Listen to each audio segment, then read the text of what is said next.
Hi hello നമസ്കാരം.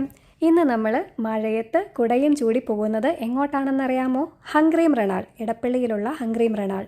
ഇങ്ങോട്ട് നടന്നു പോകാനായിട്ട് ഒരു കാരണമുണ്ട്. ഇവിടെ കാറുള്ളവർക്ക് പ്രവേശനമില്ല. ഇത് പുള്ളി സാധാരണക്കാർക്ക് വേണ്ടി മാത്രം തുറന്നിരിക്കുന്ന റെസ്റ്റോറൻ്റ് ആണ് എന്നാണ് പുള്ളി തന്നെ പുള്ളിയുടെ വീഡിയോയിൽ പറഞ്ഞിരിക്കുന്നത്. വ്യക്തമായിട്ട് പറഞ്ഞാൽ കാറില്ലാത്ത, ബൈക്ക് മാത്രമുള്ള, എന്നാൽ ബൈക്കിൽ പെട്രോൾ അടിക്കാനില്ലാത്ത ആളുകൾക്ക് വേണ്ടി മാത്രമുള്ള റെസ്റ്റോറൻറ്റ്. ബാക്കി എല്ലാവരും ദേ പുട്ടിലോ പാരഗണിലോ ഒക്കെ പോയിക്കോട്ടെ എന്നാണ് പുള്ളി പറഞ്ഞിരിക്കുന്നത്. പക്ഷേ എനിക്കൊരു സംശയം, അപ്പം പുള്ളി കൊണ്ടുവരുന്ന സെലിബ്രിറ്റീസൊക്കെ ഒരു പക്ഷേ കാറ് വിറ്റിട്ടായിരിക്കുമോ വരുന്നത്?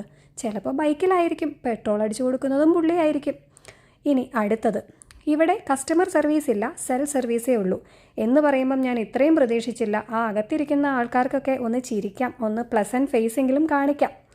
പിന്നെ എനിക്ക് പറയാനുള്ളത്, മിസ്റ്റർ മൃണാൾ, നിങ്ങൾ ഇങ്ങനെയുള്ള കാര്യങ്ങളൊക്കെ പറയുമ്പം നിങ്ങളുടെ റെസ്റ്റോറൻറ്റിൽ ഇതൊക്കെ ഒന്ന് ശ്രദ്ധിക്കണ്ടേ? അടുത്തത്, ഇവിടെ ഉപയോഗിക്കുന്ന സാധനങ്ങളുടെ ലിസ്റ്റും അതിൻ്റെ വിലയുമുള്ള ബോർഡ്. അതിൽ ലിസ്റ്റ് മാത്രമേ ഉള്ളൂ, വിലയും ഇല്ല. എന്ത് പ്രഹസനമാണ്! ഇനി അടുത്തത് എന്ന് പറഞ്ഞാൽ, നമ്മൾ അവിടെ ഭക്ഷണം കഴിക്കാൻ ചെന്നിരിക്കുന്നത് ഉച്ചയ്ക്ക് 1 മണിക്കാണ്.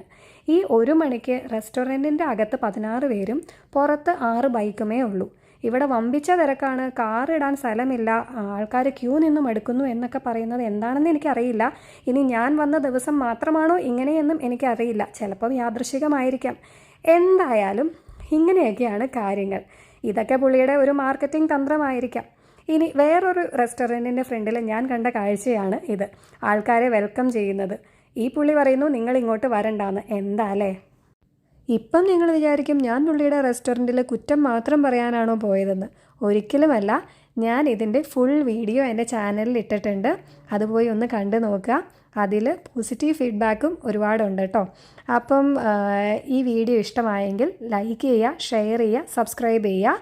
ഫുൾ വീഡിയോയുടെ ലിങ്ക് ഞാൻ ഈ ഷോർട്സിൻ്റെ താഴെ കൊടുത്തേക്കാം. എല്ലാവരും ഒന്ന് പോയി കാണണേ. Thank you so much.